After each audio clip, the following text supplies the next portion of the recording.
यदि आप चटपटी और मसालेदार धार्मिक कहानियाँ सुनना चाहते हैं तो ये चैनल आपके लिए नहीं है। केवल और केवल सहवास के समय ही हम एक दूसरे को नग्न देख सकते हैं। माता लक्ष्मी के स्वामी भगवान विष्णु के नाम की जगह पुरूरवा का नाम ले लिया। उर्वशी ने भी इस कारण इंद्र का कभी भी पहले जैसा सम्मान नहीं किया। जब उसने उर्वशी को देखा तो देखता ही रह गया। यही कारण था कि दोनों एक दूसरे से प्रेम करने के बाद भी अपनी भावना एक दूसरे को ना बता पाए। उनकी ये प्रतिज्ञा पूर्ण हुई जब उनके पौत्र नहुष ने आगे चलकर इंद्र का पद ग्रहण किया।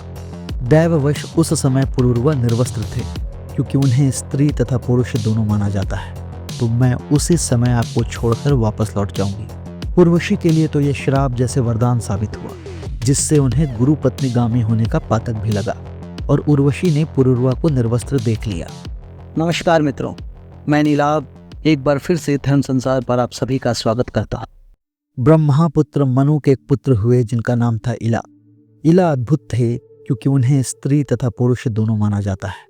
अपने स्त्री रूप में इला ने चंद्रमा और तारा के अवैध पुत्र बुध से विवाह किया।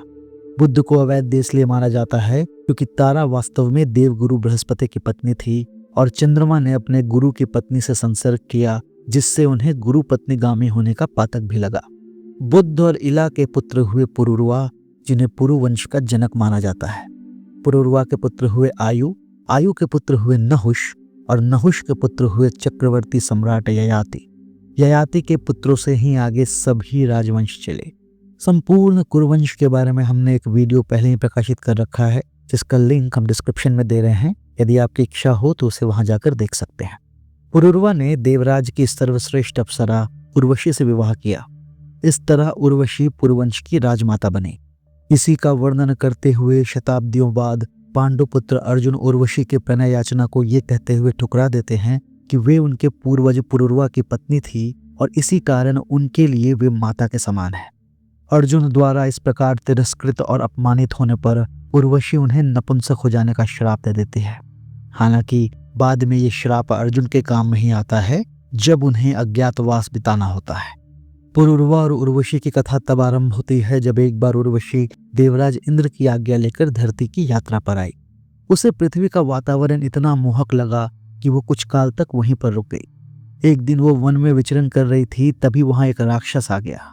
जब उसने उर्वशी को देखा तो देखता ही रह गया। ऐसी सुंदर स्त्री की उसने कल्पना भी नहीं की थी।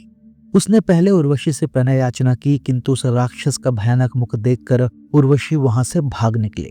इसे अपना अपमान जानकर उस राक्षस ने उर्वशी का अपहरण कर लिया और जबरन अपने साथ ले जाने लगा। स्वयं को संकट में देखकर उर्वशी उच्च स्वर में अपनी रक्षा की गुहार लगाने लगी। उसी समय आर्यावर्त के अधिपति महाराज पुरूरवा वहीं से गुजर रहे थे। जब उन्होंने एक स्त्री के चिल्लाने का स्वर सुना तो उसी ओर भागे।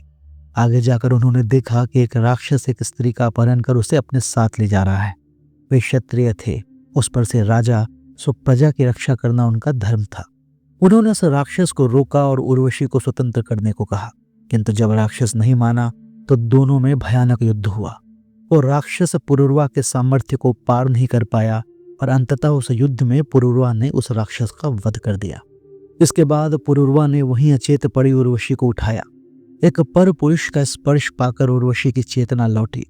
उस समय उर्वशी से सुंदर स्त्री त्रिलोक में और कोई नहीं थी और दूसरी ओर महाराज पुरूरवा भी पुरुषों में श्रेष्ठ थे। दोनों ने तत्काल एक दूसरे को अपना हृदय दे दिया, किंतु दोनों की अपनी मर्यादा थी। पुरूरवा उस समय नरेश थे और किसी पर स्त्री को अपनी भावना बताना उन्हें उचित नहीं लगा। दूसरी ओर उर्वशी पृथ्वी की थी ही नहीं और उसे पता था कि अंततः उसे वापस स्वर्गलोक लौटना ही है। यही कारण था कि दोनों एक दूसरे से प्रेम करने के बाद भी अपनी भावना एक दूसरे को ना बता पाए। पुरूरवा का धन्यवाद अदा कर उर्वशी भरे मन से वापस स्वर्गलोक लौट गई। दोनों पृथक तो हो गए, किंतु अब उनके लिए यह विरह असहनीय हो गया। इसी बीच एक दिन स्वर्ग में एक प्रहसन अर्थात नाटक रचा गया। इसमें भगवान विष्णु और माता लक्ष्मी की कथा कही जानी थी। उस नाट्य में उर्वशी को माता लक्ष्मी की भूमिका निभानी थी। प्रहसन आरंभ हुआ, किंतु उर्वशी का मन उसमें था नहीं। उसे उस समय भी पुरूरवा का ही ध्यान था। इसी भटकाव के कारण उर्वशी ने उस प्रहसन में माता लक्ष्मी के स्वामी भगवान विष्णु के नाम की जगह पुरूरवा का नाम ले लिया। यह देखकर उस नाट्य को निर्देशित कर रहे भारत मुनि को क्रोध आ गया। उन्होंने उर्वशी को श्राप देते हुए कहा कि एक मानव की तरफ आकर्षित होने के कारण तुझे पृथ्वी लोक पर ही रहना पड़ेगा और तुम्हें मानवों की तरह संतान भी उत्पन्न करना होगा। उर्वशी के लिए तो यह श्राप जैसे वरदान साबित हुआ। पृथ्वी पर आने के बाद वो तत्काल पुरुरवा से मिली, जो पहले से ही सदैव उसी का स्मरण करते रहते थे।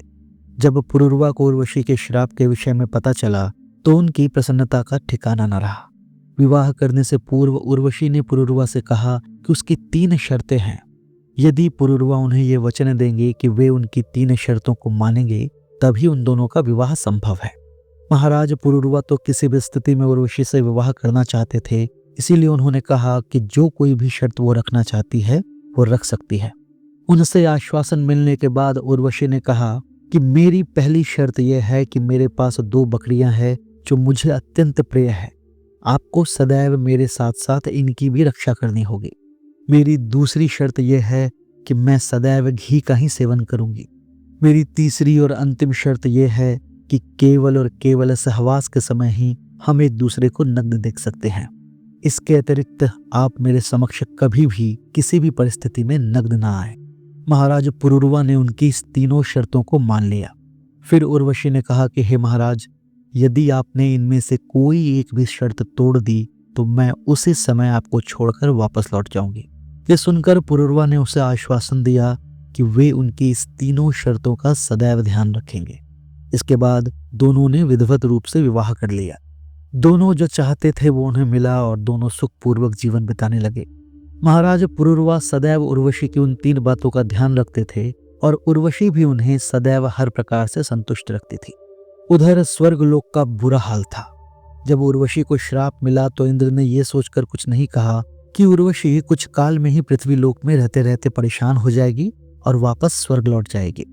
किंतु उर्वशी तो पृथ्वी में ही जाकर बस गई। उसके बिना स्वर्गलोक की आभा कम हो गई और देवराज को भी अपनी प्रिय अप्सरा की याद आने लगी। वे किसी भी मूल्य पर उर्वशी को वापस लाना चाहते थे, किंतु तब तक उन्हें पता चल गया था कि उर्वशी पुरुरवा से प्रेम करती है और वो वापस आना ही नहीं चाहती। तब उर्वशी को वापस बुलाने के लिए इंद्र ने एक छल करने का निश्चय किया। देवराज को उर्वशी की शर्त के विषय में पता था।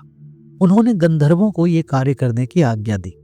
इंद्र की आज्ञा पर एक रात जब उर्वशी महाराज पुरुरवा की सेवा में जा रही थी, उसी समय गंधर्वों ने उर्वशी की दोनों बकरियों को चुरा लिया। ये देखकर उर्वशी ने उनकी सुरक्षा के लिए महाराज पुरुरवा से गुहार लगाई। दैववश उस समय पुरुरवा निर्वस्त्र थे। उन्होंने सोचा कि यदि उन्होंने वस्त्र पहनने में विलंब किया तो चोर अवश्य उन बकरियों को ले जाएंगे और फिर उर्वशी उन्हें छोड़कर चली जाएगी। उस समय चारों ओर गहन अंधकार था। हाथ को हाथ नहीं सूझ रहा था। उन्होंने सोचा ऐसे तो उर्वशी उन्हें देख ही नहीं पाएगी और वो चोरों को भी पकड़ लेंगे। यही सोचकर वे अपने पहले वचन की रक्षा के लिए बाहर भागे। ठीक उसी समय देवराज इंद्र ने स्वर्ग से बिजली चमकाकर उजाला कर दिया और उर्वशी ने पुरुरवा को निर्वस्त्र देख लिया।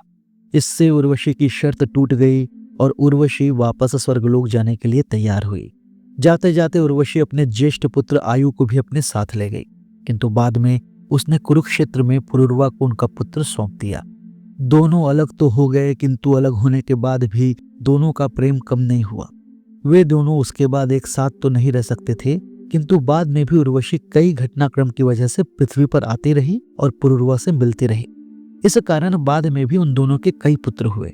उर्वशी से पुरुरवा को आयु, अमावसु, श्रुतायु, दृढ़ायु, विश्वायु, शतायु आदि 9 पुत्र प्राप्त हुए। इंद्र के इस छल से पुरुरवा इतने दुखी हुए कि उन्होंने ये प्रतिज्ञा की कि एक न एक दिन उन्हीं के कुल से कोई इंद्र को पद से उतारेगा। उनकी ये प्रतिज्ञा पूर्ण हुई जब उनके पौत्र नहुष ने आगे चलकर इंद्र का पद ग्रहण किया। हालांकि सप्तर्षियों के श्राप के कारण नहुष को अजगर बनकर पृथ्वी पर रहना पड़ा और महाभारत में युधिष्ठिर ने उन्हें अपने श्राप से मुक्त किया। उर्वशी ने भी इस कारण इंद्र का कभी भी पहले जैसा सम्मान नहीं किया। इस प्रेम कथा के बारे में हमें अधिक नहीं बताया जाता, किंतु ये हिंदू धर्म की सबसे पहली और पवित्र प्रेम कथाओं में से एक है। यदि आपको ये वीडियो अच्छा लगा हो तो इसे लाइक करें, शेयर करें और हमारे चैनल को सब्सक्राइब करें। जय ब्रह्मदेव।